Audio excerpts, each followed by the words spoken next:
नमस्कार, आप देख रहे हैं अब तक टीवी चैनल। हमारे संवाददाता अमोद कुमार ने जनपद बांदर से जानकारी देते हुए बताया कि शिक्षा के मंदिर में मजदूरी का मंजर जब मासूम हाथों में किताबें छोड़कर तसले थमा दिए जाएं, तब सवाल केवल स्कूल पर नहीं पूरी व्यवस्था पर भी उठता है। बांदा की धरती से उठी ये तस्वीर किसी साधारण अव्यवस्था की कहानी नहीं, बल्कि उस व्यवस्था के चेहरे पर पड़ा वह काला धब्बा है जिसे वर्षों से सरकारी नारों की चमक से ढकने की कोशिश की जा रही है। जिस उम्र में बच्चों की आंखों में सपने पालने चाहिए, उस उम्र में उनकी हथेलियों पर पेंसिल की पकड़ मजबूत होनी चाहिए, उसी उम्र में यदि वे बालू ढोते, तसले ढोते और मजदूर की तरह काम करते दिखाई दें, तो यह केवल संवेदनहीनता नहीं, बल्कि यह बचपन के विरुद्ध किया गया अपराध प्रतीक होता है। बड़ोखर ब्लॉक के अंतर्गत ग्राम पंचायत अछरौड़ स्थित कंपोजिट विद्यालय का वायरल वीडियो मानो शिक्षा व्यवस्था की चुप्पी को चीरता हुआ एक कड़वा सत्य सामने रखता है। वीडियो में छोटे छोटे मासूम बच्चे बालू ढोते हुए नजर आते हैं। अभिभावक महेंद्र लोहिया का आरोप है कि उनके बच्चे रिमांश और रियांशी से पढ़ाई के स्थान पर श्रम कराया गया। यह दृश्य देखकर मन पूछ उठता है, क्या अब सरकारी स्कूलों में ज्ञान नहीं मजदूरी की शिक्षा दी जाएगी? क्या गरीब का बच्चा केवल योजनाओं के भाषणों में देश का भविष्य कहलाएगा और हकीकत में उसे श्रमिक बनाकर छोड़ दिया जाएगा? विडंबना देखिए, मंचों से शिक्षा के अधिकार का जयघोष होता है, दीवारों पर सब पढ़े सब लिखे रंगा जाता है, लेकिन उन्हीं दीवारों के भीतर यदि मासूमों का बचपन धूल और बालू में रौंदा जाए तो फिर यह नारे नहीं अव्यवस्था का कूर व्यंग्य लगने लगता है। मामला यही नहीं रुकता है, विद्यालय पर जातिगत भेदभाव और छुआछूत जैसे आरोप भी लगे हैं। यदि शिक्षा के मंदिर में भी इंसान जाति के तराजू पर तौला जाने लगे तो समझ लेना चाहिए कि समाज केवल पिछड़ा नहीं रहा, भीतर से सड़ भी रहा है। लेकिन सबसे बड़ा प्रश्न उस आदेश पर खड़ा होता है जिसमें पत्रकारों के विद्यालय प्रवेश और अभिलेखों की तस्वीरें लेने पर रोक लगाने की बात कही गई है। आखिर सच से इतना भय क्यों? यदि सब कुछ पारदर्शी है तो कैमरों से घबराहट कैसी? यदि विद्यालय आदर्श है तो सवालों पर पहरा क्यों? लोकतंत्र में कलम और कैमरा दुश्मन नहीं होते हैं, वे जनता की आंखें होते हैं। लेकिन जब व्यवस्था सच बोलने वालों से ही दूरी बनाने लगे तब संदेह पैदा होता है। स्वाभाविक है कि कहीं दीवारों के भीतर छिपे अंधेरे को बचाने की कोशिश तो नहीं हो रही है। सच तो यह है कि यह मामला केवल एक विद्यालय का नहीं, यह उस मानसिकता का आईना है जिसमें गरीब और मासूम बच्चों को अधिकार नहीं, उपयोग की वस्तु समझ लिया जाता है।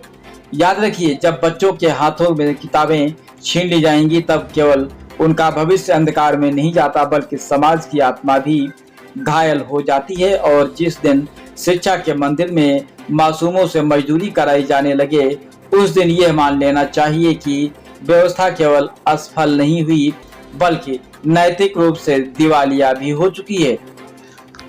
आप वीडियो के माध्यम से देख सकते हैं। आइए चलते हैं हमारे संवाददाता के साथ ग्राउंड जीरो पर। संजय।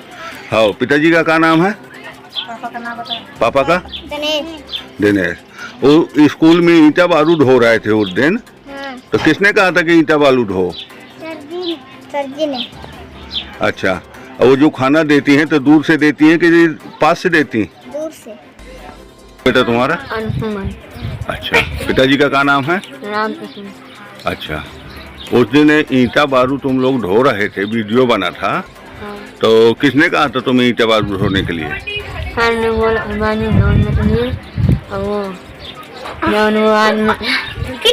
हाँ हाँ बताओ। हाँ अब बताओ, क्या नाम है बेटा तुम्हारा? अच्छा, पिताजी का क्या नाम है? अच्छा, स्कूल में तुम लोग ईंटा बारू करते थे तो किसने कहा था कि ईंटा बारू ढो दो? ईंटा सरजी ने कहा था और एक आदमी और था, तो कह रहे थे कि बालू ढो नहीं, हम खेलने नहीं देंगे। अच्छा, और खाना वाना मिलता है वहाँ स्कूल में? हाँ। अच्छी तरह से खाना देती हैं कि दूर से देती हैं? दूर से देते हैं। छूती नहीं है? तुम्हारा बेटा? रियांश। रियांश नाम। उस दिन बेटा तुम बारू ईंटा ढो रहे थे? ईंटा सरजी ने ढोया था। हाँ। और ईटा बाजी हाँ हाँ हाँ और बाजी एक आदमी जो है अच्छा, खाना तुम अच्छी तरह से देते हैं कि दूर से देते हैं? दूर से देते हैं, अब से छूट नहीं अच्छा से। अच्छा, उस दिन वहाँ बालू वालू डाल रही थी या वो एक वीडियो आया था ईंटा ईंटा, किसने कहा था तुम्हें कि ये करो? ईटा सर जी ने कहा था और बाजू एक आदमी ने कहा था, कह रहे थे कि बाजू दो नहीं तो खेलने को नहीं मिलेगा। अच्छा, ये बताओ जो है कि खाना वाना देती हैं तो कायदे से देती हैं कि दूर से फेंक देती हैं? खाना वाना देती है और दूर से देती है, छूट मांगती है। अच्छा, छूट मानती है खाना वाली। बर्तन इन्हीं से धुलाती नाम है तुम्हारा बेटा? विजय। पापा का क्या नाम? दिनेश। अच्छा, वो कौन से स्कूल में पढ़ते हो? छोटे वाले। अच्छा, ये बताओ कि उस दिन एक वीडियो पड़ा था कि जिसमें बच्चे काम कर रहे थे, ईंटा बालू ढो रहे थे, तो तुम भी थे उसमें। तुमसे किसने कहा था कि ईंटा ढो बालू ढो? हमने ईंटा बढ़वाया था। किसने कहा था? सर जी ने। क्या नाम है भैया तुम्हारा? महेंद्र। अच्छा, और ये सोशल मीडिया में बच्चों का कंपोजिट विद्यालय में वीडियो वायरल हुआ है बालू वालू डालने, तो पता लगा आपके बच्चे हैं, क्या है मामला ये रेत वहाँ से धुलाई जा रही थी बच्चों द्वारा। हाँ, थोड़ा उठे। हाँ। मुझे वहाँ जानकारी मिली तभी मैंने ये वीडियो पोस्ट किया। अच्छा, तो उसमें अध्यापकों से बातचीत हुई कुछ? जी, अध्यापक कह रहे हैं हमको ये चीज़ से कोई लेना देना नहीं। क्यों लेना देना नहीं है? बच्चे आपके यहाँ काम अपने आप काम करने लगे क्या? नहीं, जो होती वो अपना पल्ला झाड़ रहे हैं वो। हाँ, बच्चों ने क्या बताया? बच्चे ने बताया कि हमसे सर निकल करवा रहे हैं, टीचर द्वारा।